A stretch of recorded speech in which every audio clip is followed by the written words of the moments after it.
all right? Let's sell your wife's useless car today. Then we can just make her the maid. The sound of my husband's laughter, joined by that of his mistress, echoed through the house. They didn't know I could hear everything. I choked back a sob and quietly began to form a plan. The clock read exactly 12 p.m. When the buyer arrived and Marcus arrogantly opened the envelope of documents, his smile vanished instantly as he saw its contents. Before the story begins, please comment below where you're watching this story from. Don't forget to like and subscribe to help this channel grow and bring you more interesting stories. The morning sunlight filtering through the kitchen blinds should have brought warmth. But for Elara, this morning felt like ice seeping into her bones. The wall clock showed 6 a.m. In her hands was a tray bearing a carafe of hot, dark roast coffee and a freshly baked loaf of banana bread, still steaming. The sweet smell of banana and the rich aroma of coffee mingled in the air. These were the scents that usually made Marcus, her husband, smile as he woke up. Elara's steps halted 10 feet from the living room door. Her plan for a surprise breakfast was abruptly replaced by a hammering heartbeat, not from fear of dropping the tray, but from the voices seeping through the thin walls separating the rooms. It was laughter, not ordinary, but laughter filled with malicious glee, insults, and a sense of triumph. See, our plan is perfect, Marcus. That was the voice of Isabelle, the woman who had been staying in their home for 3 days, claiming her apartment had been flooded. The woman Marcus had introduced as a co-worker in need of help. But her tone this morning was not that of someone needing assistance. Are you sure Elara won't suspect anything? Marcus's deep voice followed, along with the sound of a coffee cup being set down. Coffee she hadn't made. Coffee from who knows where, while she was on her way to serve him his own. Oh, Marcus, my boy. This time, it was the voice of Rosemary, Elara's mother-in-law, dripping with condescension. Your wife is stupid to the bone. Look at her. You've been married for 3 years. And all she knows is how to cook, do the laundry, and clean. She doesn't know a thing about important documents. A brief silence, then another round of laughter. The sound was like daggers in Elara's ears. You're right about that, Mom, Marcus said, chuckling. She thinks I'm head over heels for her. The truth is, I just needed a free housekeeper while I waited to get full control of the inheritance from her father. There you go, Isabelle chirped. So, let's sell your wife's useless car today. That Ford Explorer is worth a good amount, Marcus. We can use the money for the down payment on our new house in that prestigious gated community. And Elara? We'll just make her the maid here. The role of a servant suits her better than being the lady of the house anyway. I agree, Rosemary said enthusiastically. The buyer is coming this afternoon, right? I hope this goes smoothly. Once the car is sold and the money is in your account, Marcus, we'll force her to sign over the deed to this house. If she refuses, I'll make her life a living hell until she can't take it anymore. Elara felt her knees go weak. The tray in her hands trembled violently. Make her the maid. The words replayed in her mind. So that was it. All her kindness was seen as stupidity. Her patience, a weakness. That Ford Explorer was a birthday gift from her late father. This house was also purchased in cash by her father before he passed away, a home for Elara. Marcus had walked into this house with nothing but a suitcase of clothes and a string of sweet promises that had turned bitter. Elara took a deep breath, forcing back the tears that threatened to fall. No, she couldn't cry now. If she stormed in there, crying and causing a scene, they would know their plan was exposed. They would be on their guard. And Elara knew that fighting cunning people required not emotion, but a strategy far more cunning than theirs. She slowly backed away into the kitchen without a sound. She set the tray on the marble countertop and stared at her reflection in the window. The face that was usually bare of makeup. The face that always smiled while serving her husband and mother-in-law. All right, Elara whispered to her own reflection. Her expression hardened. The look of a submissive wife was gone, replaced by something cold and determined. You want to play a game? Fine, let's play. But you're not the directors anymore. I am. 5 minutes passed. Elara schooled her features back into their usual state, a little weary, a little meek, exactly like the clueless wife they had just been discussing. She picked up the tray again and walked toward the living room. This time, she deliberately made her footsteps heavy enough to be heard. Good morning, Marcus. Mom, Elara greeted in a soft voice. The scene in the living room was disgusting to eyes that were now wide open. Marcus was slouched on the main sofa, his feet propped up on the coffee table. Beside him, Isabelle sat so close they were almost touching, holding the jar of Elara's homemade cookies. Rosemary was in her rocking chair, looking Elara up and down as if she were dirt. An immediate silence fell. Marcus quickly dropped his feet to the floor, a flash of nervousness in his eyes. Isabelle shifted away slightly. Hey, Elara, what took you so long? Your husband's been hungry for a while. Rosemary snapped, breaking the silence with feigned irritation. I'm sorry, Mom. We ran out of propane, so I had to change the tank first, Elara lied effortlessly. She placed the coffee and banana bread on the table. You're so slow, Marcus sneered, grabbing a slice of banana bread without a word of thanks. Good thing Isabelle was here to keep me company. I would have died of boredom waiting for you to cook. Elara managed a faint smile. I'm sorry, Marcus. By the way, would you like some coffee too, Miss Isabelle? I can make another pot. Isabelle let out a small, saccharine laugh. Oh, don't bother, Elara. I already had some tea, and besides, I'm not used to this kind of coffee. I usually get my coffee from a cafe. A subtle insult. Elara filed it away. The coffee she called ordinary was a premium Arabica bean that cost a small fortune per bag. But of course, Isabelle's palate, accustomed to instant coffee, wouldn't know the difference. Elara, Marcus said, his voice suddenly shifting to the authoritative tone he used when he wanted money. You're staying home this afternoon, right? Yes, Marcus. Why? I don't usually go out, Elara answered, while pouring a glass of water for Rosemary. Good. A friend of mine is coming over this afternoon. He wants to check the condition of our Explorer. The registration is about to expire, and he's a friend at the DMV who can help speed up the process. Get the papers ready, okay? The title and registration. A blatant lie. Elara had just renewed the car's registration online last month, but she put on the perfect mask of confusion. Oh, is that so, Marcus? That's great. You have a contact at the DMV. Okay, I'll get them. They're in the drawer on top of the armoire. Marcus's eyes lit up. He exchanged a triumphant glance with Rosemary and Isabelle. They thought the fish had taken the bait. All right. Don't just stand there gawking. There's a mountain of laundry out back, Isabelle said, as if she were the one in charge. You should be ashamed of yourself, Rosemary ordered, waving her hand to dismiss Elara like a fly. Yes, Mom. I'll get right on it, Elara said obediently. She turned around. The moment her back was to them, her innocent smile vanished and her jaw clenched. Laugh now, Elara thought. Enjoy your last slice of banana bread in this house. Because this afternoon, you'll be eating your own karma. Elara didn't go to the laundry room. She went into the storage room near the back garage, a place Marcus rarely entered because he claimed it was dusty and made him sneeze. Marcus was a vain man, afraid of getting dirty, a weakness that now worked in Elara's favor. In a corner of the storeroom, behind boxes of broken blenders and old fans, was a small safe embedded in the wall. It was a secret from her father. Only Elara knew the combination. She quickly turned the dial. Click. The safe door swung open. Inside, neatly stacked, were all the documents that were the target of her husband's and mother-in-law's greed. The deed to the house, a luxurious 2-story home. The certificate of title for the Ford Explorer, and several passbooks for certificates of deposit. Everything was in her name, Elara Reyes.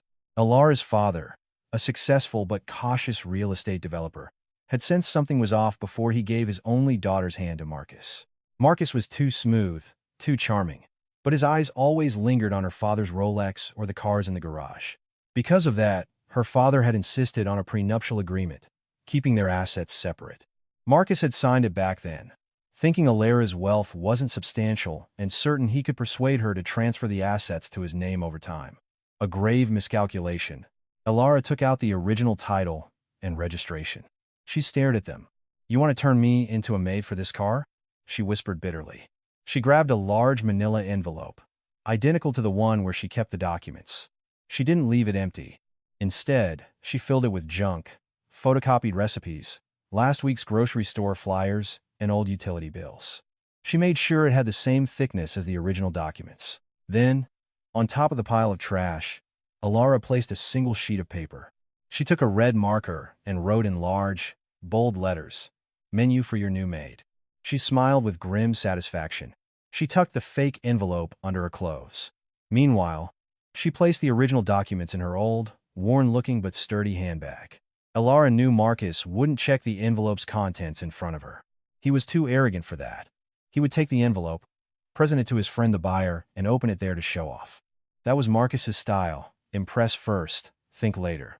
And that was the moment Elara was waiting for. But this preparation wasn't enough. Elara needed legal firepower to strike them all at once. She took out her cell phone, the one with a slightly cracked screen that Marcus had bought for her secondhand from a friend, supposedly to save money. Meanwhile, Marcus himself used the latest iPhone, purchased with Elara's credit card. Elara dialed a number she had saved under hardware store to avoid suspicion. The phone rang twice before a deep, authoritative voice answered. "Hello, Mrs. Elara. You're calling early. Is there something Attorney Davis can help you with?" Attorney Davis, her late father's trusted lawyer and a distant uncle she considered family. "Mr. Davis." Elara's voice trembled, not with sadness, but with adrenaline. "Are you available at 12 p.m. today? I need you to come to the house. And if possible, please bring 2 security guards from your office." A moment of silence on the other end. Attorney Davis's tone immediately turned serious, his legal instincts kicking in. "What happened, Elara? Did Marcus do something foolish again?" "More than foolish, sir. Marcus, his mother, and his mistress are planning to sell the Explorer Dad left me this afternoon. They think I don't know. They're also planning to kick me out or turn me into a maid after they transfer the house to his name." The audacity. Attorney Davis's voice rose. "Those ungrateful people.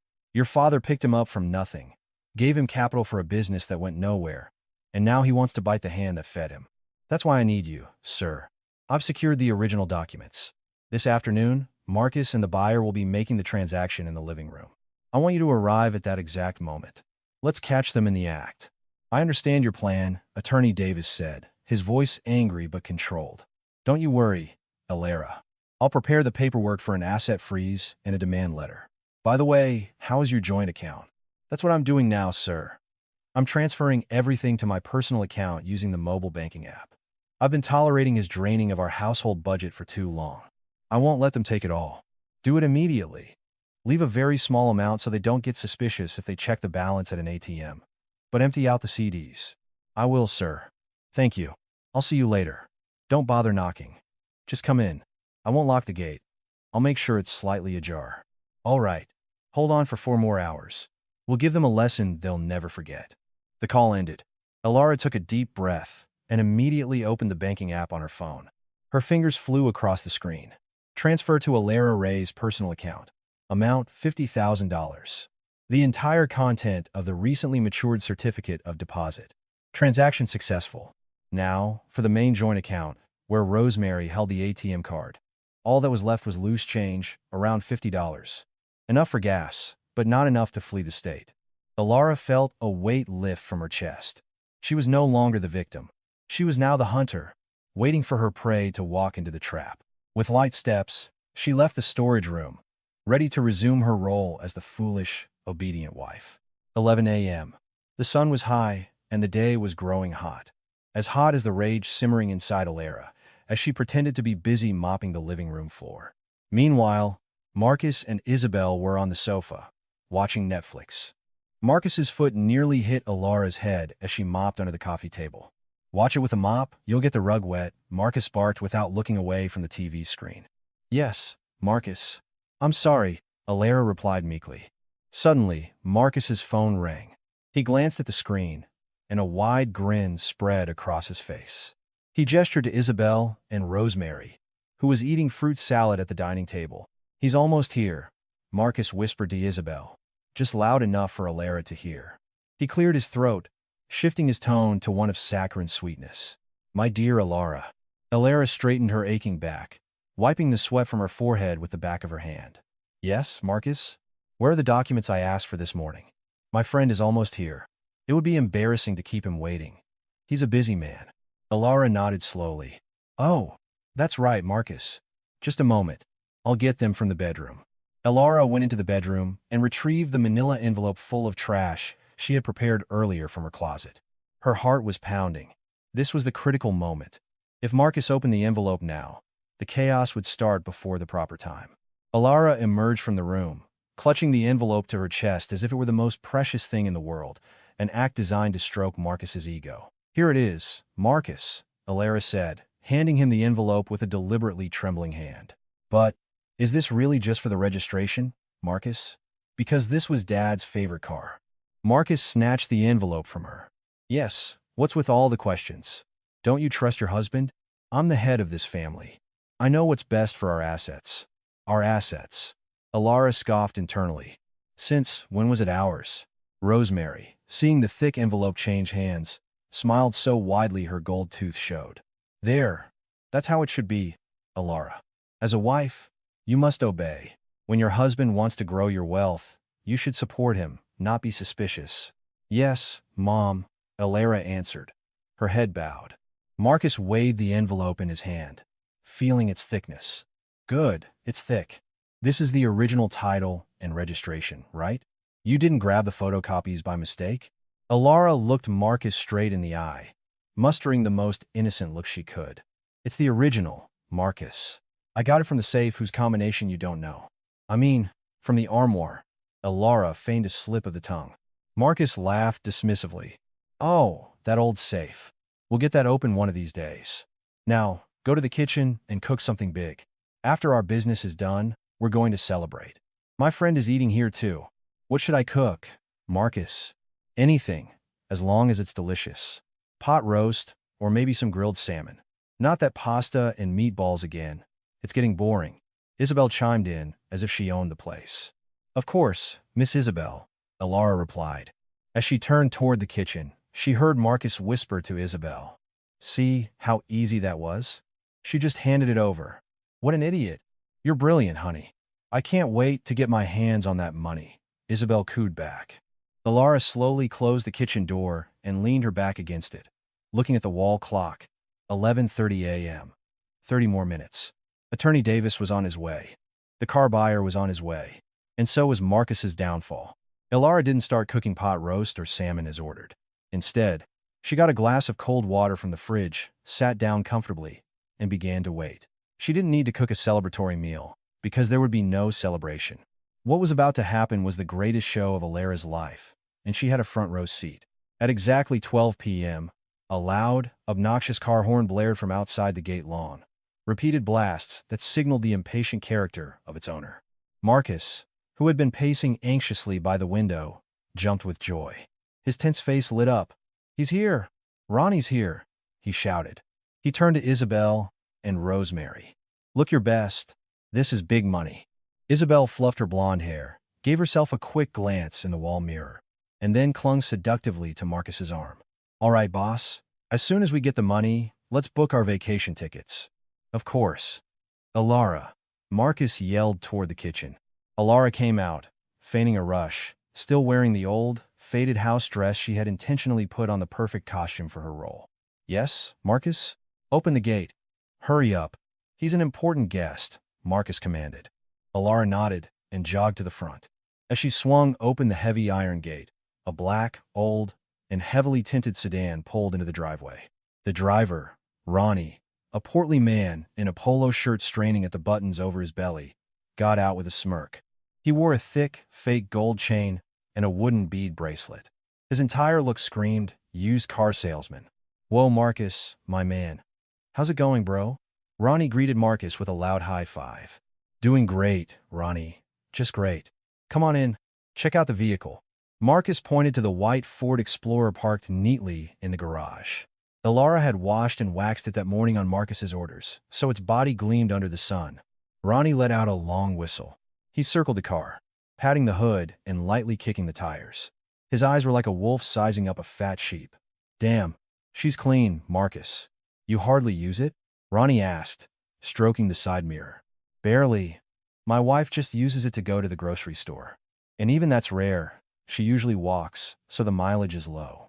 This one's special, Marcus boasted, conveniently omitting the fact that Elara often used the car to deliver food to a local orphanage every Friday, a charity he knew nothing about. All right. Looks good, Ronnie nodded. His gaze then fell on Elara, who was standing near the garage door, awaiting her next order. Ronnie nudged Marcus, laughing lewdly. Is that your new housekeeper, Marcus? Not bad. A bit young, but she looks tired. Seems obedient. Elara's blood boiled. but her face remained a blank mask. Marcus let out a loud, contemptuous laugh. Hey, what are you talking about? That's my wife, Elara. Ronnie's eyes widened, and he laughed even harder, as if it were the funniest joke in the world. You serious? I thought she was the maid. My bad, man. She just doesn't look the part. Now her, Ronnie said, pointing at Isabelle, who stood proudly beside Marcus. She looks like she could be your wife. But that one, no wonder you want to sell the car. Need the capital to upgrade the wife, huh? Isabelle preened, pleased with the compliment. Oh, Ronnie, you flatterer. Marcus often tells me how much he regrets his choice. He's just trying to correct his mistake now. That's enough of that, Rosemary cut in, emerging from the house while fanning herself with a $20 bill. Let's not air this out for the neighbors to hear. Come on in, Ronnie. Let's talk inside where it's cool. Elara, make some iced tea. And make it sweet, not bland like that dinner you made yesterday. Yes, Mom, Elara replied. They all went inside. Elara followed behind, watching as Marcus ushered Ronnie onto the soft leather sofa, the sofa Elara had bought with her first ever bonus. Ronnie sat down, propped his feet up, lit a cigarette without asking, and flicked the ash onto the floor, despite the ashtray on the table. So, Ronnie, just like we talked about on the phone yesterday, right? 30,000. Cash? Today? Marcus asked, desperate for the money before Elara or her family could get suspicious. Ronnie exhaled a cloud of smoke that filled the air-conditioned room. Whoa, hold your horses. Let's see the paperwork first. Title, registration, bill of sale, spare key. If it's all there, the money's instant. I brought it in this bag. Ronnie patted his leather sling bag, which looked full. Don't worry, it's all complete. I had it prepared, Marcus said with absolute confidence. He glanced at Elara, who had just arrived with a tray of 5 glasses of bright red iced tea. Put that there, Elara, then get out. Go sweep, or something. Don't listen in on men's business. Elara slowly set the glasses down. She could see the beads of greedy sweat on Marcus's forehead. His hands were shaking, not from fear, but from sheer excitement. Here are the documents. Marcus picked up the thick manila envelope Elara had given him earlier and placed it on the coffee table. Elara slowly retreated to a corner of the room. She picked up a broom and pretended to dust a display cabinet, but her eyes were sharp, watching every move. Marcus's downfall was about to begin. The atmosphere in the living room was thick with tension, but for different reasons. Marcus, Isabelle, and Rosemary were tense with anticipation of thousands of dollars. Ronnie was tense with the desire to acquire a cheap car he could flip for a higher price. And Elara, she was tense from holding back the laughter that was about to erupt. Okay, let's have a look, Ronnie said. He stubbed out his cigarette in the ashtray and reached for the manila envelope. Wow, it's thick. Looks like the service manual is in here too. Of course it's complete, Ronnie. My wife kept it. When it comes to storing things, she's very organized, even if her brain is a little slow. Marcus insulted Elara again, adding flavor to the conversation. Isabelle chuckled as she sipped her iced tea. Ronnie slowly and dramatically unfastened the string on the envelope. The sound of rustling paper was loud in the quiet room. Marcus puffed out his chest, ready to receive praise for the completeness of his documents. Ronnie pulled out the contents of the envelope all at once. His brow furrowed. What came out was not the blue certificate of title, nor was it the registration or the bill of sale. The first paper in Ronnie's hand was a white sheet of paper with red marker writing on it. Ronnie squinted to read it. Menu for your new maid. Ronnie read the words aloud, confused. He looked at Marcus. What the hell is this, Marcus? Some kind of secret code? Marcus's face went from arrogant to utterly bewildered in an instant. Huh? What's that? You must have grabbed the wrong thing.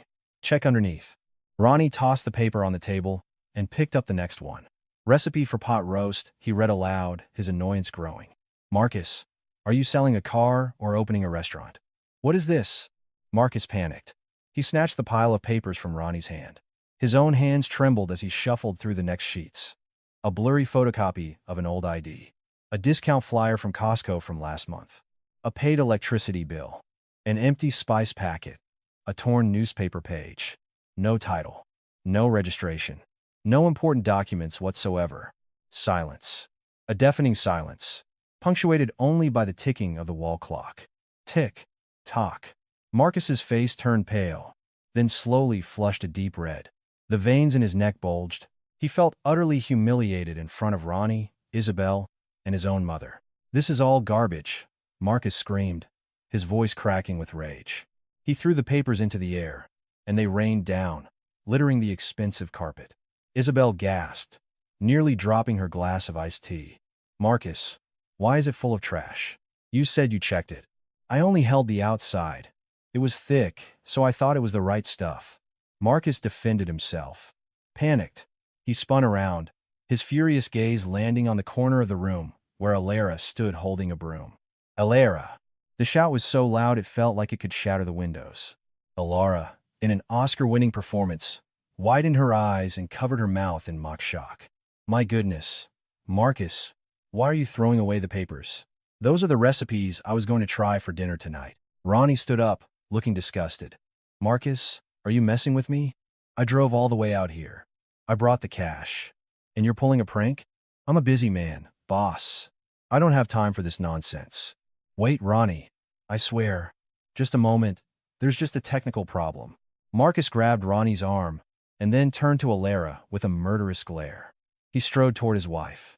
"You," Marcus seethed, jabbing his finger right in front of Elara's nose. "Where are the original title and registration? Don't you dare pretend you don't know." Elara backed away until her back hit the display cabinet, clutching the broom handle like a shield. "Marcus, why are you so angry?" Elara's voice quivered as if she were about to cry. "You told me to get the documents from the drawer upstairs. I just got what was in the drawer. That's really what was inside, Marcus. Recipes and grocery lists." "Lear," Marcus yelled, raising his hand as if to strike her, causing Elara to flinch a practiced reaction. But he stopped himself, remembering he had a guest. "I kept the documents in the safe.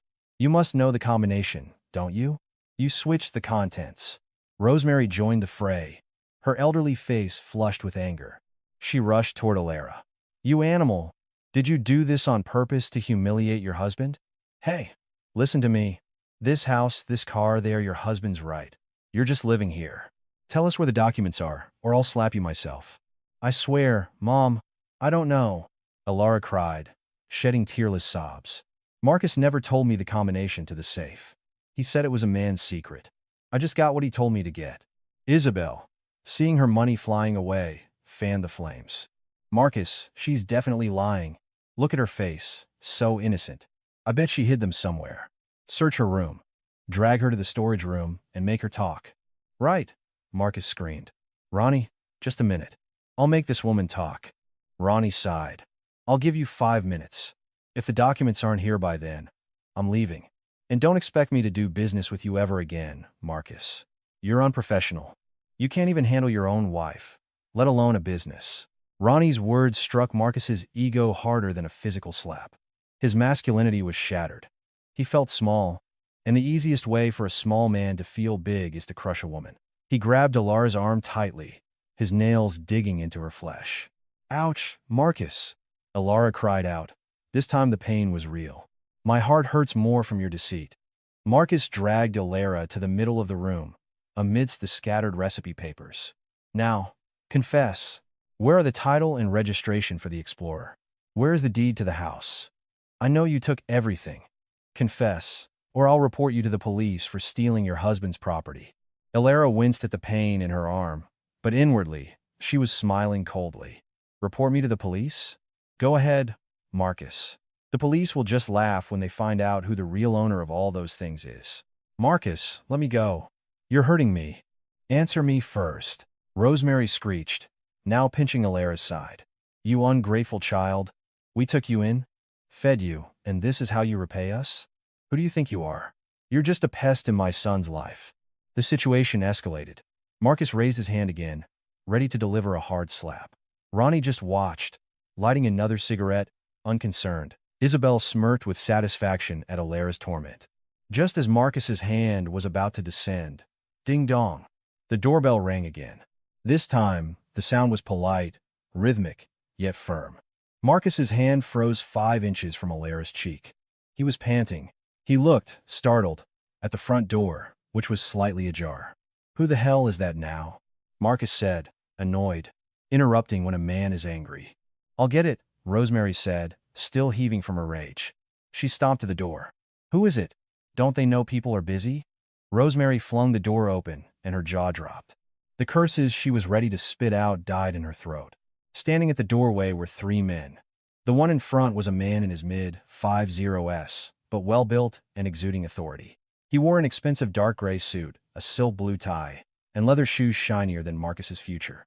He held a leather briefcase and an eagle-headed cane that gave him an aristocratic air. Behind him stood two broad-shouldered young men in black polo shirts that showed off their biceps. Their faces were expressionless, and their sharp eyes scanned the room like radar.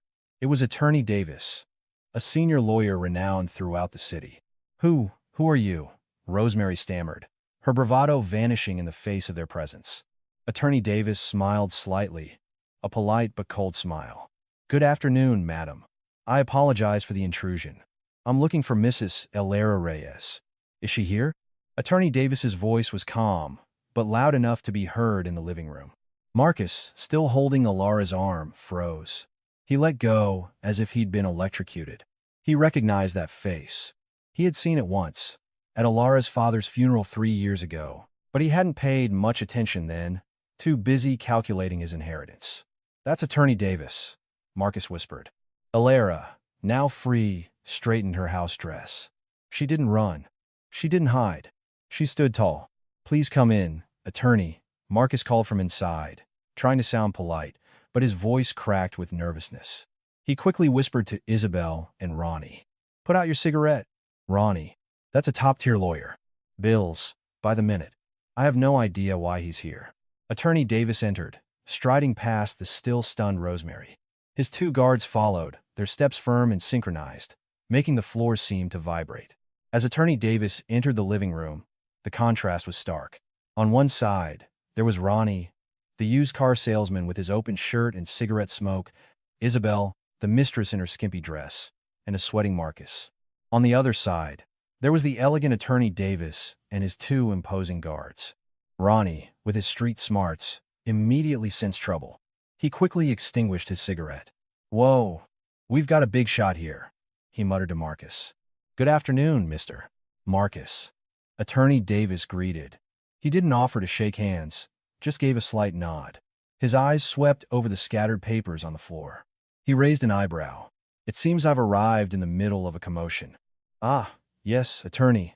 I'm sorry, just a small family problem. My wife is just a bit disorganized. Marcus tried to laugh, but it came out as a strangled cough. What can we do for you, Mr. Davis? Did my father-in-law leave another will?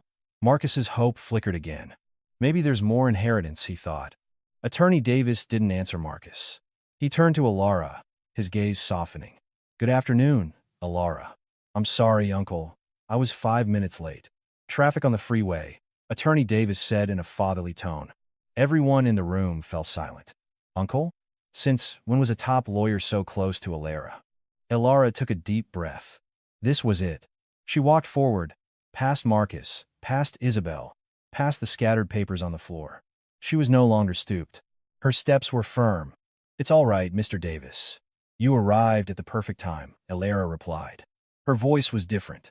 The fearful tremor was gone. The pleading tone was gone. Her voice was clear, steady, and authoritative. Elara extended her hand. Attorney Davis took it and lightly kissed the back of it, a sign of a lawyer's respect for his primary client. Marcus, Rosemary, and Isabelle stared, their jaws hanging open. The atmosphere tensed from Marcus's side. Please, have a seat, Mr. Davis, Elara said, gesturing to a single armchair, the cleanest one, the only one not occupied by Marcus's group. Attorney Davis sat down calmly, placing his briefcase on his lap. His two guards stood on either side of the armchair, arms crossed, staring intently at Ronnie, who was fidgeting and desperate to leave. Elara, what is the meaning of this? Marcus said, trying to regain control, though his voice trembled. Why did you call a lawyer here? We don't have money to pay him. Elara slowly turned to Marcus. She looked her husband in the eyes. For the first time in their 3 years together, Marcus saw something new in his wife's eyes. Nothing. No love, no fear, no respect. Just a cold, detached gaze, as if looking at a stranger. Elara didn't answer Marcus. Instead, she turned to Attorney Davis. Attorney, are the papers I requested ready? Yes, Elara.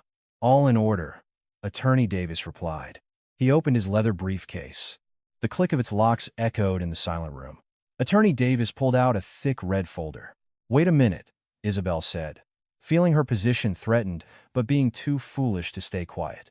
What's going on here, Elara? Are you trying to get a divorce? If you want a divorce, just do it. You don't need to bring a lawyer. Besides, Marcus isn't happy with you anymore. Attorney Davis turned his gaze to Isabelle. It was as sharp as a razor. And you are? Are you listed in the family records of this household? Isabelle stammered. I'm a co-worker of Marcus. Ah, a co-worker. Attorney Davis smiled sardonically. A co-worker who's been living here for 3 days. A co-worker who plans to sell someone else's property. What a fascinating job description. Isabelle turned pale. How did he know? Don't you make accusations, Rosemary interjected, pointing a wrinkled finger at Attorney Davis. This is our family's business. Stay out of it. You're an outsider. Elara, send him away, or I'll curse you as a rebellious child. Elara laughed. A soft but chilling laugh. Not hysterical, but a dry, emotionless sound. Elara walked to the table where she had placed the iced tea. She picked up her own glass. Then, she perched comfortably on the arm of the sofa where Attorney Davis was sitting, a position that screamed she was the one in charge. You want to curse me, Mom? Elara asked, swirling the glass in her hand. Go ahead. But before you do, it might be better for you to know something. Elara took a small sip of her drink and then looked at the three of them in turn, Marcus, Rosemary, Isabelle. The faces that had laughed at her this morning, the faces that had plotted her downfall. This house, Elara pointed to the ceiling, is in my name. The Ford Explorer you wanted to sell. She gestured toward the garage, is in my name. And the savings account you've been using for your luxuries, the source of its funds, is from my father's inheritance. Marcus's eyes widened. But, we're married. What's yours is mine. Incorrect, Attorney Davis stated firmly. He opened the red folder and produced a sealed document. This is a copy of the prenuptial agreement Mr. Marcus signed 3 years ago. Article 4. Section 1. All properties acquired before the marriage, including inheritances, donations, and assets derived from them, are the sole property of the first party, Elara Reyes, and cannot be considered conjugal property. Marcus's knees felt weak. He remembered signing that paper, in a hurry to marry Elara, thinking it was a mere formality that could be undone later.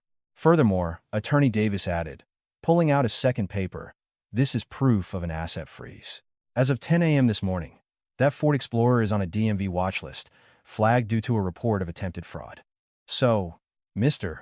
Ronnie, Attorney Davis turned to the car dealer. If you were to buy that car today, you could be charged under the law for purchasing stolen goods. The penalty is up to 4 years in prison. Ronnie leaped from the sofa as if he'd sat on a nail, a look of panic on his face. Whoa, sorry boss, I'm not part of this. Ronnie grabbed his bag. I'm out of here. Marcus, you're crazy. You tried to drag me into this. You're on your own, man. Without another word, Ronnie ran out of the house, bumping into the gate in his haste, started his old car, and sped away. They were left Marcus, Rosemary, and Isabelle, standing like defendants before a judge. Elara placed her glass on the table with a firm thud. She stood up, untied the old apron still tied around her waist, and threw it in Marcus's face. The dirty cloth momentarily covered her husband's face. Didn't you say this morning that you wanted a maid in this house, Marcus? Elara asked in an icy voice. Marcus pulled the apron from his face, his eyes red with a mixture of rage and unshed tears. Starting from this moment, Elara continued, her eyes shining with victory. That's your job. You, your mother, and this shameless mistress of yours. Welcome to the hell of your own making. The dirty apron fell slowly from Marcus's face to the floor, landing with a soft thud that sounded like a gavel in the silent room. Marcus's face was a mask of crimson, a mixture of soul-crushing humiliation and white-hot rage.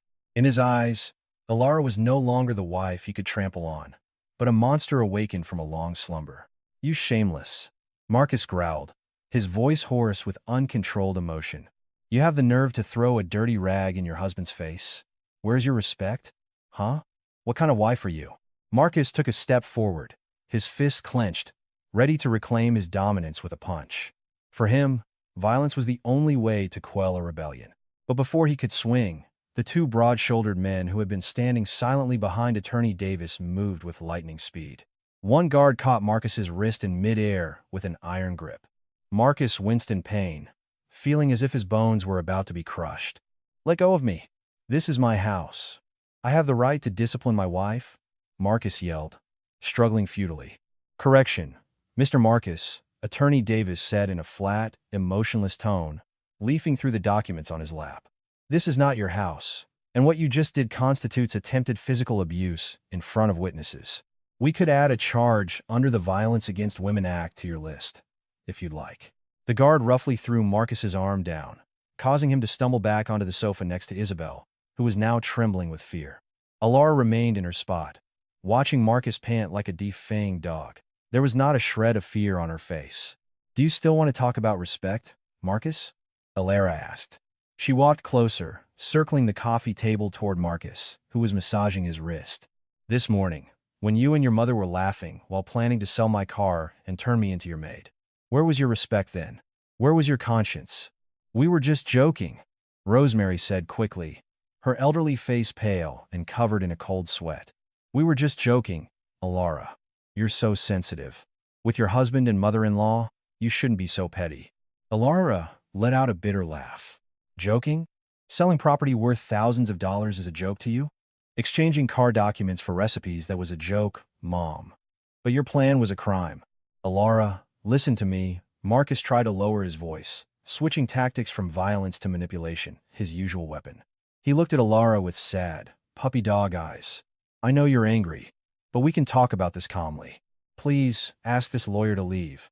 We're husband and wife, darling. Family problems shouldn't be made public. It's embarrassing." Elara raised an eyebrow. "You weren't embarrassed to bring another woman into your wife's house? You weren't embarrassed to bring your mistress here, to feed her and let her sleep here using your wife's money?" Elara pointed a finger at Isabelle, who was trying to hide her face behind her blonde hair. "She's my coworker, Elara." "You're mistaken," Marcus continued to deny, even as the truth was laid bare before him. "A coworker you were planning to buy a new house with, using the money from the sale of my car?" Elara cut him off sharply. "I heard everything, Marcus. Every single word. Go ahead, let's sell your wife's useless car today. Do you remember that line, Isabelle? Those were your exact words." Isabelle froze as her name was mentioned. She stared at Elara with wide eyes. She opened her mouth to defend herself, but no words came out. "Now, answer my question." Elara leaned in close to Marcus, her gaze sharp. "Who owns this house, and who is just living here?" Marcus fell silent. He clenched his jaw, unwilling to answer, because that answer would shatter his ego as a man. "Answer me," Elara suddenly shouted, startling Marcus, Isabelle, and Rosemary. "You do," Marcus whispered, barely audible. "What? I can't hear you." "You do. Are you happy now?" Marcus screamed in utter frustration. "Yes. It's your house. Are you happy now that you've humiliated your own husband?" Elara stood up straight again, a satisfied smile on her face. "Good. You finally know your place. So from now on, you will not shout or give orders in this house. Because in here, I am the law."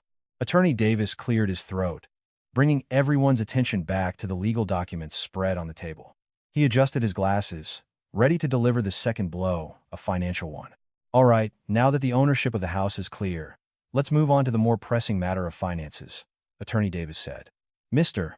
Marcus, for the 3 years of your marriage, you have consistently claimed to be the provider of this family. Is that correct?" Marcus puffed out his chest slightly, trying to gather the remaining scraps of his dignity. "Of course. I work hard, from morning till night. My entire salary goes into our joint account. Elara just stays at home, relaxing." "That's right," Rosemary chimed in enthusiastically. "My son is a manager. He earns a good salary, so he has the right to enjoy his hard-earned money. Elara is the parasite, eating from her husband's salary but being so stingy." Elara just shook her head, looking at her mother-in-law with pity. "Mom, do you really not know, or are you just choosing to be blind?" "You be quiet," Rosemary snapped. Attorney Davis raised a hand, calling for silence. He picked up a thick stack of papers. It was a bank statement. "This is a summary of transactions for your joint account over the past 36 months, Attorney Davis explained, handing the papers to Marcus. "Please take a look." The green entries are deposits, credits. The red ones are withdrawals, debits. Marcus snatched the papers and quickly scanned the numbers. Please note the source of the funds, Attorney Davis guided. Every 15th and 30th of the month, there's a deposit of about $1,500. That is your salary, Mr. Marcus, correct? Marcus fell silent. That was indeed his net pay. Now, look at the deposits made every 5th of the month, Attorney Davis continued. There's an entry of approximately $6,000 to $10,000 each month. The description reads, dividends from Reyes Realty Corp. And share from father's rental properties. Marcus gasped. He saw those numbers, neatly listed month after month. The amounts dwarfed his own salary. Reyes Realty Corp. Is the company inherited from Elara's father. Elara is the majority shareholder, Attorney Davis explained calmly. So, to summarize, over the past 3 years, Elara's contribution to this account has been approximately 90%. Yours has been 10%. But, Marcus stammered, racking his brain for an explanation. He had never looked at the transaction details. He only ever saw the large final balance and assumed it was due to his skillful money management. He forgot that his lavish lifestyle, the iPhone payments, the motorcycle modifications, the generous monthly allowance for Rosemary, treating his friends could not possibly be supported by his meager salary. Now let's look at the expenses. Attorney Davis flipped the page. Marcus's credit card bills, $2,000 per month. Transfer to Rosemary, $1,000 per month. Online shopping in Isabelle's name, $800 per month. Entertainment and lifestyle, $1,500 per month. Rosemary's eyes widened. Wait, so the monthly allowance Marcus gives me is Elara's money? Mom, Attorney Davis said sternly. Marcus's take-home pay of $3,000 a month isn't even enough to cover the electricity and water bills for a house this size, let alone give you $1,000. Simple math shows Marcus is in the red every month. The person covering that deficit is Elara. A deafening silence enveloped the room. That truth hit Rosemary harder than a slap. For years, she had boasted about Marcus being a successful son supporting a useless wife. Now, she realized that she and her son were the parasites. She had been eating her daughter-in-law's money only to insult her. This can't be, Marcus whispered, his hand holding the paper trembling. This is fake. Elara can't have this much money. She's just a housewife. A housewife who inherited a business, Marcus, Elara said coldly. I kept quiet because I wanted to respect you as my husband. I let you feel like you were successful, that you were the head of the family. I supported your ego with my money. And what did I get in return? You wanted to sell the only memory I have of my father. Elara took out her phone, opened her mobile banking app, and shoved the screen in Marcus's face. Look at this, Marcus. On the screen was the balance of Elara's personal account, which she had just transferred her funds into. The number had a lot of zeros, as enough to buy Marcus's dignity 10 times over. This morning, I moved all my money from the joint account. Now, check the balance of the account you're so proud of. Marcus fumbled for his own phone in his pocket. He opened his banking app. The internet seemed to slow down, or perhaps time itself slowed down for Marcus. Login successful. Available balance, $53.25. $53.25. That's all that was left. Marcus stared at his phone screen, speechless. His world crumbled. His plans to renovate the house, his vacation with Isabelle, his dream of buying a new car all vanished in an instant. My money, Marcus whispered. Not your money, Elara corrected sharply. That's what's left of your salary that you haven't spent yet. Enjoy it. Marcus's grief over his lost account balance was a siren call for Isabelle. The woman with blonde hair and thick makeup, which was beginning to melt in her sweat, realized her position. Isabelle wasn't stupid, just an opportunist. She had latched onto Marcus because he had presented himself as a wealthy, young boss, unhappy with his wife. He had promised her luxury, a house, a car, but now, before her stood a man with a minimum wage salary, living off his wife's wealth.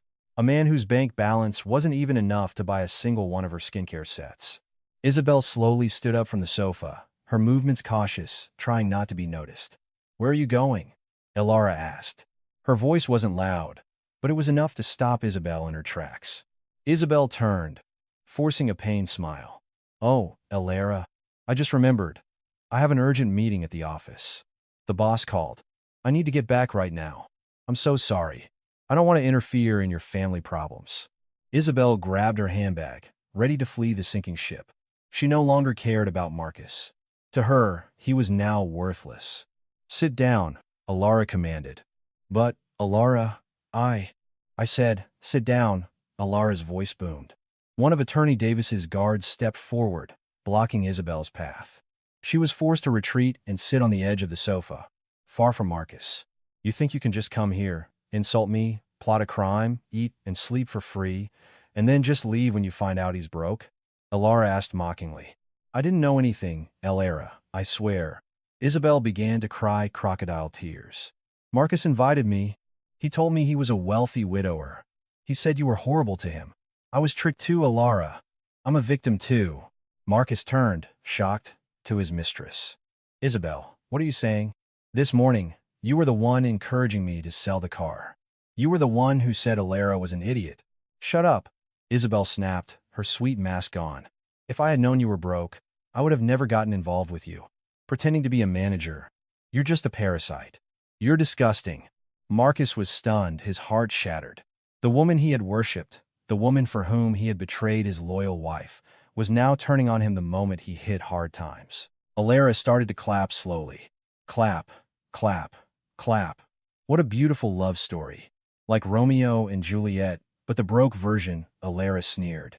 She picked up a thin folder from the table and tossed it into Isabelle's lap. What's this? Isabelle asked, her hands trembling. Those are screenshots of your WhatsApp conversations with Marcus for the past month, Elara answered. I've had access to his account ever since you two started chatting late at night. Isabelle opened the folder and grew even paler. It was filled with vulgar and incriminating messages. Isabelle, when are you going to kick out your frumpy-looking wife? I can't wait to be the lady of the house. Marcus, let's just sell her car, honey. She doesn't know anything about the law. We can run away with the money. Clear evidence of malicious intent and conspiracy to commit fraud, Attorney Davis added in a professional tone. Miss Isabelle, you are not just a mistress, but an accomplice to a crime. The penalty is just as severe as for the main perpetrator. Elara, please? Isabelle fell to her knees, her dignity gone in the face of her freedom. Don't report me to the police. I promise, I'll stay away. I'll block Marcus's number. I'll never bother you again. Please, Elara, I still have payments to make on my car. Elara looked down at the woman kneeling at her feet with disgust. Get up. Don't stain my floor with your fake tears. Isabelle scrambled to her feet, her nose running. I won't report you for now, Elara said. But on one condition. You will watch Marcus's downfall to the very end. You need to see just how pathetic the man you tried to steal is. After that, you can leave with your shame. Isabelle nodded quickly, not daring to speak.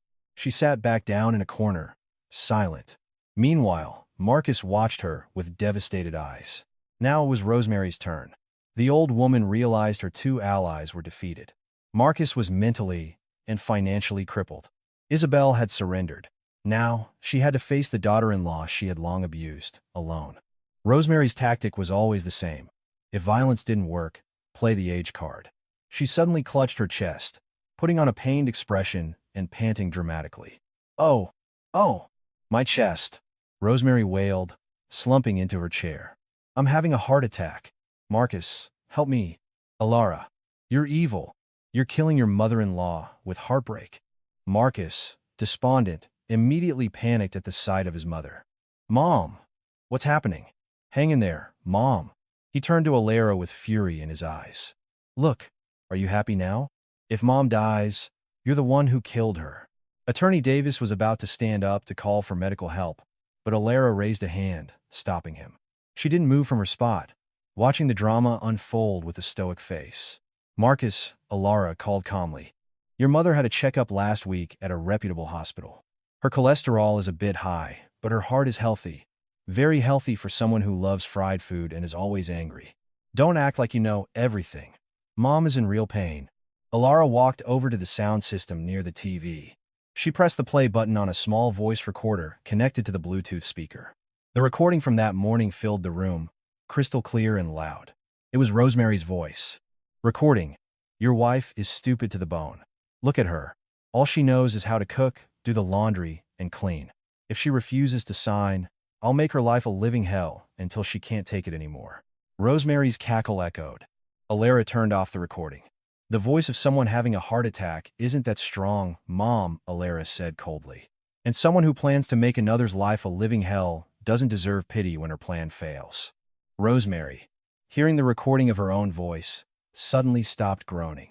The pain in her chest was miraculously cured by a much larger dose of humiliation.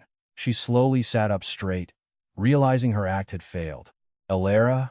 Rosemary changed her tone to one of pity, trying to appeal to her emotions. I made a mistake, my child. I'm old. It's normal to misspeak. You are a kind and religious daughter-in-law. You wouldn't be this harsh on me, would you? Aren't you afraid of getting karma from your mother-in-law? Karma! Elara laughed bitterly, tears welling in her eyes not of sadness, but of 3 years of accumulated rage. Mom, for 3 years, I woke up at 4 a.m. to cook you your favorite oatmeal. I hand-washed your clothes because you said the washing machine ruined them. I massaged your feet every night, and every month, I sent $1,000 to your account through Marcus. Elara pointed at Rosemary's chest. And what did I get in return, Mom? You insulted my appearance to the neighbors. You encouraged Marcus to take another wife. You called me barren, when it was Marcus who didn't want to have children yet. Where's your conscience as a fellow woman? Rosemary bowed her head. She couldn't answer a single word, because everything Elara said was true. But I'm old, Elara. I have no one else to depend on but Marcus. If Marcus has no money, what will I eat? Finally, Rosemary admitted her greatest fear, poverty. That is no longer my problem, Elara replied firmly. You have a son you're proud of, right? The successful manager. Ask him for your food. Not from a stupid wife like me. Rosemary burst into tears. This time, they were real tears, tears of regret. She had traded a gold mine for a piece of stone. The clock on the wall showed 1 p.m. The sun was scorching, as if to match the heat of the trial in the living room.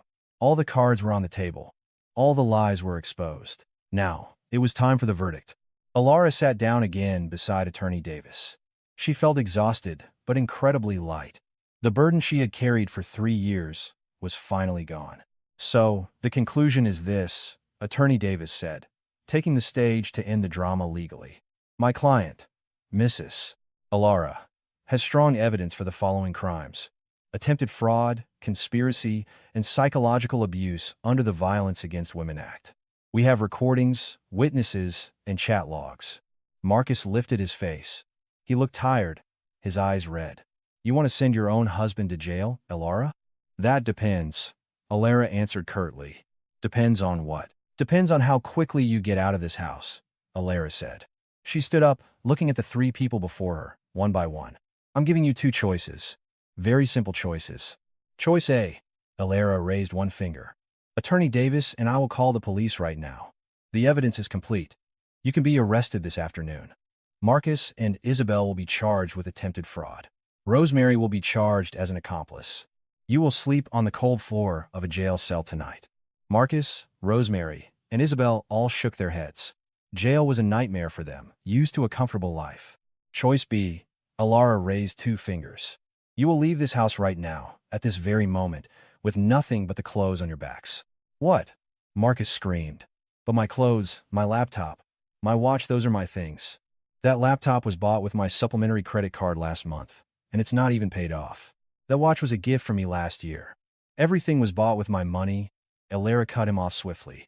According to the prenuptial agreement, items bought by one spouse with their own funds belong to them. But my work clothes? Marcus pleaded. Am I supposed to leave in just a t-shirt? You can take just enough for one small suitcase for the 2 of you. The rest stays, Elara commanded. You have 10 minutes. After that, choice comes into effect. Attorney Davis glanced at his watch. Your time starts now. They panicked. Marcus ran to the bedroom. Rosemary, her legs trembling, ran to her own room. Isabelle was lost, as she had nothing there but her handbag. You, Isabelle, Elara called. You can leave now. Take your bag, and remember, if I ever see your face around here again, the recording of your chat logs will find its way to your company's HR department. Isabelle nodded quickly, her face pale. Without a glance at Marcus's room, without a goodbye, she ran out of the house as fast as she could. She left Marcus just like that. True love, my ass, Elara thought. Meanwhile, a racket was heard from the master bedroom. Marcus was throwing clothes into a suitcase haphazardly. He wanted to take the laptop, but remembered Elara's threat and the sharp glares of the guards at the bedroom door. He didn't dare. He just took a few shirts, some underwear, and a toothbrush. Rosemary, in the guest room, was crying as she stuffed her house dresses into a large black trash bag because she didn't own a suitcase. It was a pathetic sight. 10 minutes later, Marcus and Rosemary stood in the living room. Marcus with a small suitcase, Rosemary with a trash bag full of clothes. They looked like beggars being evicted from under a bridge. The house keys, car keys, motorcycle keys, Elara demanded, holding out her hand. Reluctantly, Marcus handed over the keys he used to proudly show off to his friends as symbols of his success. They were now back with their true owner. Wallet, Elara said again. Even my wallet?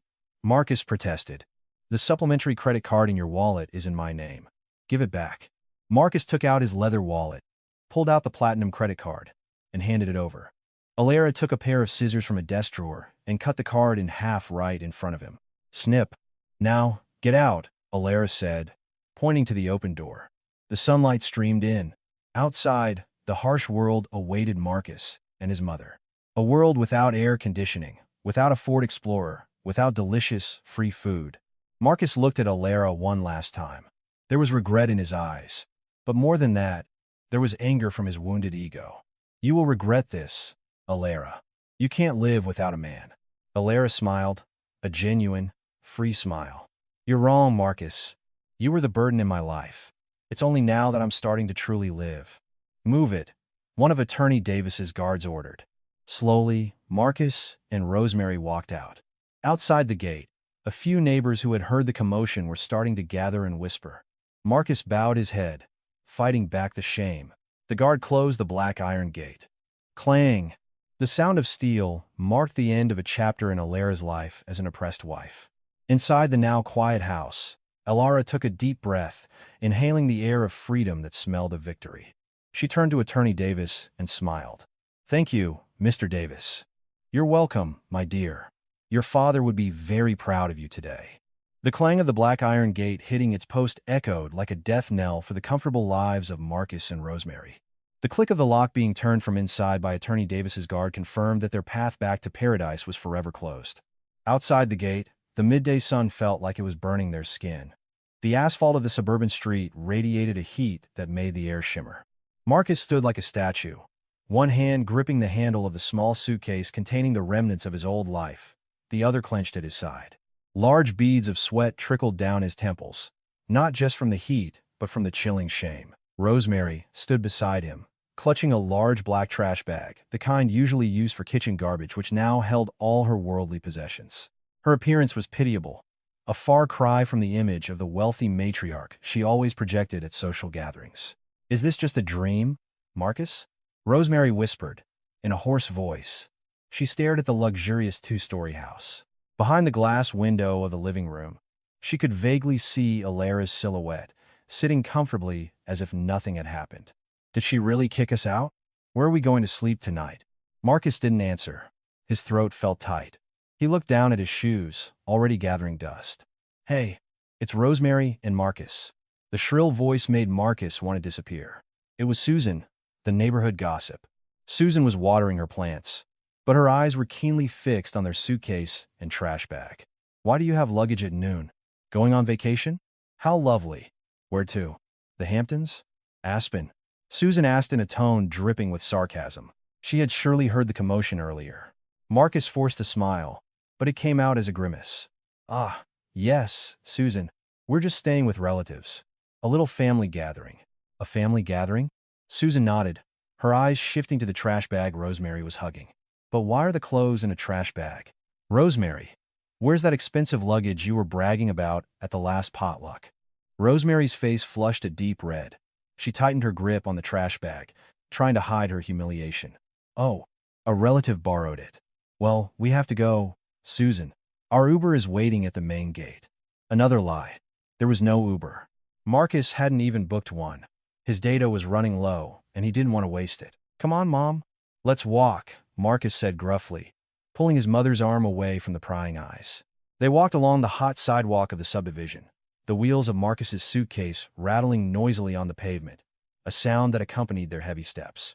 Every passing car made Marcus flinch, terrified of being recognized. They had only walked a quarter of a mile when Rosemary started complaining.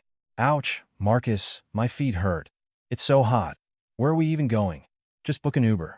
Why are we walking like beggars? Marcus stopped abruptly under a wilting tree. He turned to his mother, his eyes red-rimmed. Mom, do you think I have money for an Uber? Marcus shouted, unleashing his frustration. I have $53 left, Mom. 53. That's just enough for food for a couple of days, if we're careful. An Uber would cost a fortune. Rosemary was shocked to be yelled at by her own son. Why are you getting angry at me? This is all your rebellious wife's fault. You should have fought her back there. You're a man, but you're so weak. Weak? Marcus laughed hysterically. Mom, you're the reason I'm in this mess. You were the one always pushing me to ask Elara for money. You were the one demanding $1,000 every month when my salary could barely cover it. Now, Elara got angry, and we're the ones who were ruined.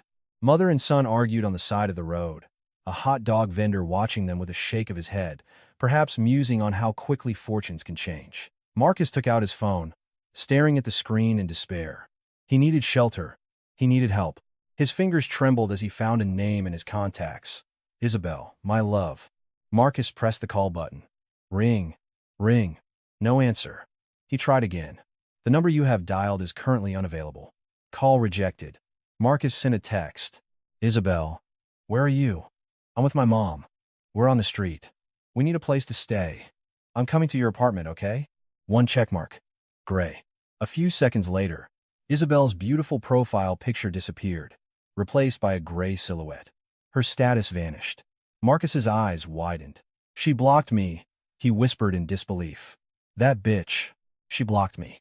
Marcus threw his phone onto the grass in a fit of despair, then quickly picked it up, knowing he could never afford a new one. Isabelle. The woman who just this morning was calling him honey, the woman with whom he had planned a future, had thrown him away the moment he became poor.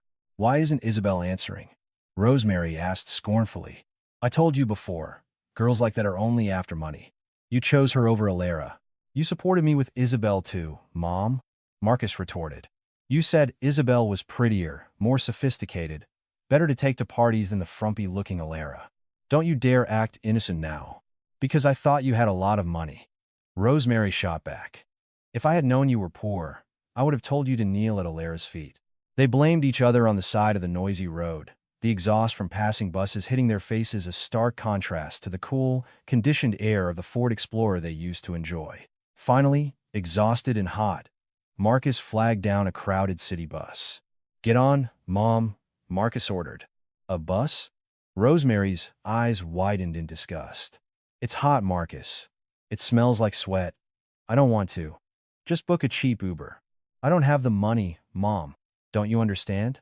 Marcus pushed his mother onto the packed bus. He had to place his suitcase on his lap. Rosemary had to squeeze in next to a man who smelled strongly of fish. For the entire hour-long ride, Rosemary complained nonstop, covering her nose. Marcus just stared out the window, watching the tall buildings and expensive cars go by, realizing he had fallen from the upper echelons of society. They got off in a crowded, run-down part of the city, down a narrow, dirty alley. Marcus remembered an acquaintance who had a cheap room for rent here. We're living here? Rosemary asked hysterically as Marcus stopped in front of a door made of peeling plywood. It's the cheapest I could find, Mom. $100 a week. I paid for the first week with the last of my money and borrowed a little from a friend, Marcus answered warily. They went inside. The room was barely 10 by 10 feet. There was no bed, just a plastic mat on the floor. The bathroom was attached, but it smelled, and the faucet was leaking. The ceiling fan rotated slowly, making a grinding noise, barely stirring the hot air. Rosemary threw her trash bag into a corner and began to sob loudly. Oh God, what have I done to deserve to live in a rat hole? That Elara. What a wicked daughter-in-law. Marcus sat down, leaning against the damp wall, covering his ears. His mother's crying, the noise of motorcycles in the alley, the sound of a neighbor's karaoke, it all blended into an orchestra of his downfall. Amidst his despair, his phone vibrated. It was an email notification from Davis and Associates law firm. Subject: Notice of petition for annulment. Invitation for mediation. He opened it. It was an official petition for annulment. Elara had wasted no time. The attachment listed Elara's demands: annulment with no division of assets due to the prenuptial agreement, and the repayment of 100,000, which Marcus had allegedly spent during their marriage. Asterisk. 100,000. Asterisk. Marcus felt faint. He didn't have that kind of money. He didn't even have money for dinner tonight. A week later, Marcus went to court wearing a wrinkled shirt. He went alone. He couldn't afford a lawyer. Elara, on the other hand, arrived with her intimidating legal team. Elara herself looked completely different. The transformation was stunning. She wore a crisp white blazer that fit her perfectly, her hair was styled, and her skin glowed with health. Gone were the old house dresses and the tired look. The aura of a successful businesswoman radiated from her. When the mediation began, Marcus tried his last dramatic act. He knelt before Elara inside the mediation room, ignoring the mediator's stare. "Elara, please, forgive me," Marcus cried. This time, his tears were real tears of fear of poverty. "I was wrong. I promise. I'll change. I'll work hard. I'll be a good husband. Don't divorce me, Elara. Pity my mother. She's sick in that rental." Elara looked down at Marcus kneeling at her feet. In the past, her heart might have softened. She might have felt pity seeing her husband cry. But now, all she saw was a bad actor with an old script. "Get up, Marcus," Elara said emotionlessly. "Don't humiliate yourself further. I love you, Elara. I love you so much." Elara smirked. "You love my money, Marcus. Not me. The proof? When my money was gone, or when you thought it was gone, so was your love. You wanted to sell my car, didn't you? Isabelle instigated it. She's the evil one. Don't pass the blame. You were the one who signed the fake receipts to get extra cash. You were the one who transferred money for household expenses to your personal account. It was you, Marcus." Attorney Davis placed a thick document on the table. "Mr. Marcus," he said, "my client is being generous. Elara has agreed to drop the potential criminal charges regarding the $100,000. She doesn't want to see her ex-husband rot in jail." Hope flickered in Marcus's face. "Really? Thank you, Elara. You're an angel." "Hold on," Attorney Davis said. "The condition is that you agree to the annulment without contest. You will admit to all your wrongdoings, and you will never approach or contact Elara again for the rest of your life. If you violate this one text, one call, we will immediately refile the criminal case, and we have enough evidence to put you away for 5 years." Marcus swallowed hard. It was a difficult choice, but he had none. Jail, or poor but free. "One more thing," Elara added. "I know about your online gambling, Marcus." Marcus froze, his heart stopping. It was his darkest secret, the reason his salary was never enough. The reason he always needed Elara's money. He was addicted to online slots. "You have debts with 3 payday loan apps, don't you?" Elara continued, exposing his shame. "Almost $2,000 in total. And you listed my number as an emergency contact without my permission." Marcus bowed his head, breaking into a cold sweat. "I've changed my number," Elara said. "So starting tomorrow, they won't be bothering me anymore. They'll be looking for you at your office, at your rental. Have fun, Marcus." With a trembling hand, Marcus signed the annulment agreement. That signature was the seal of his complete defeat. He walked out of the courthouse, his shoulders slumped, carrying the weight of a world that was now much heavier without the support of his wife's money. Karma doesn't wait. It arrived on a noisy motorcycle, wearing a black leather jacket. 2 days after the mediation, as Marcus was brooding outside his rental, 2 thuggish-looking men pulled up. "Hey, buddy. Time to pay up." They were collectors from the payday loan app. Marcus trembled. "Just a moment, boss. I'm trying to find a way. I just got fired from my job." Yes, Marcus had been fired. His company found out he was using office resources for personal matters, and his performance had plummeted due to stress. "Excuses. Pay up now, or we take your scooter." "Please, boss, no. It's all I have left," Marcus begged. The scooter was an old model he was buying on installment. A scuffle broke out. Neighbors came out to watch. Rosemary emerged from the room in a tattered house dress, screaming, "Help! Robbers! Help!" One of the collectors shoved Rosemary, and she fell into a dirty drainage ditch. "I'll be back tomorrow. If you don't have the money, I'm tearing this place apart." They spat in Marcus's direction and left. Marcus crawled out of the ditch, his body filthy and smelly. He sat on the edge of the alley, crying like a child. Rosemary approached, not to help, but to hit him on the back. You useless son. You're a disgrace. Why were you gambling, Marcus? That money, if you had invested it, could have earned something. You wasted it on online slots. Just shut up, Mom, Marcus yelled, pushing his mother away. Rosemary stumbled and fell. This time, she didn't get up.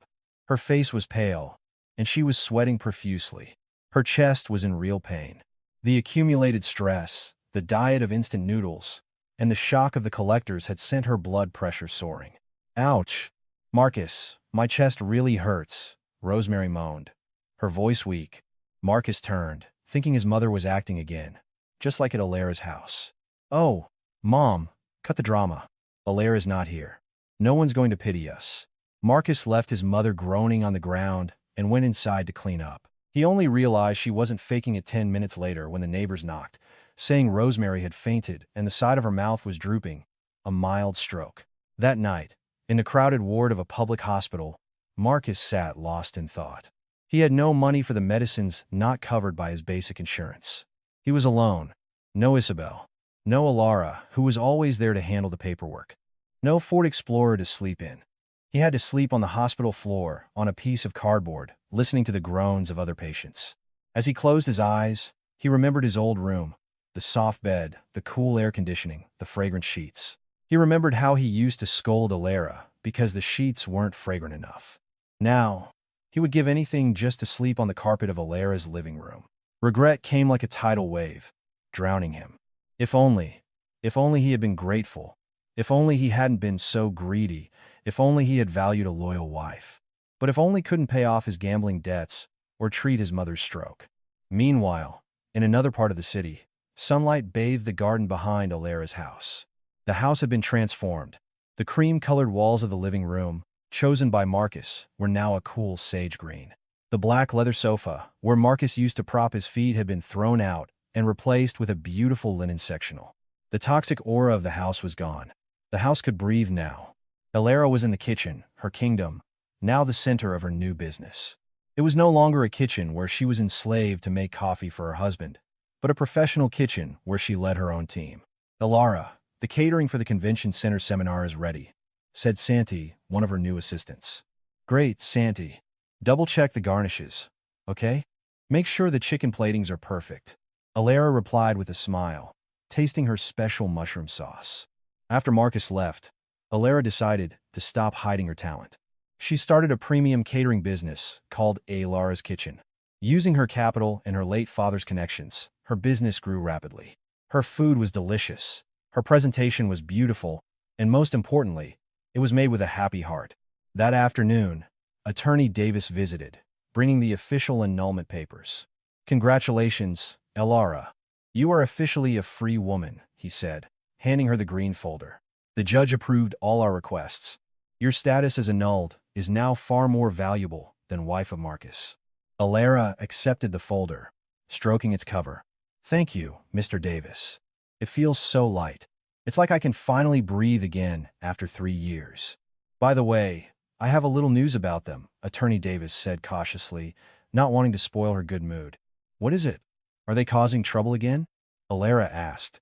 No, they wouldn't dare. I heard from an informant that Marcus is now working as a parking attendant at a flea market.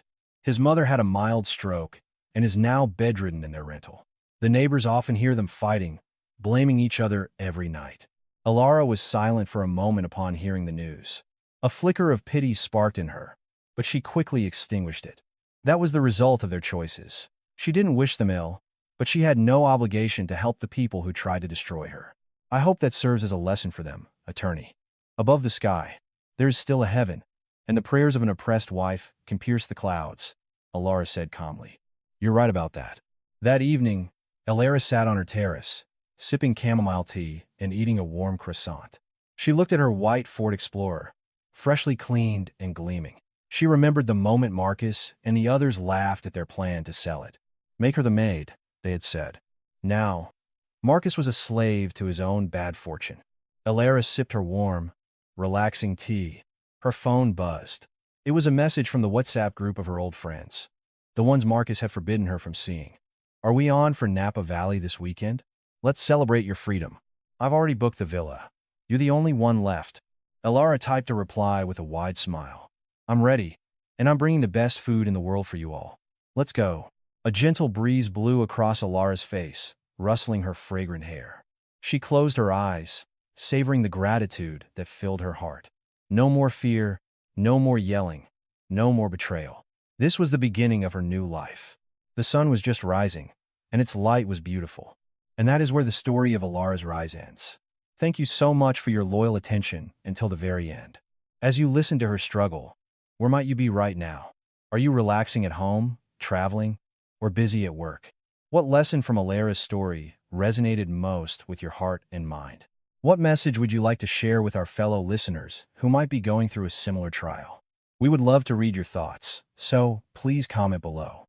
If you were moved and enjoyed this story, a simple click on the like button would be a great help to us. And to become a part of our growing family and not miss out on future stories, please subscribe. Once again, this is your companion in every story. Until we meet again,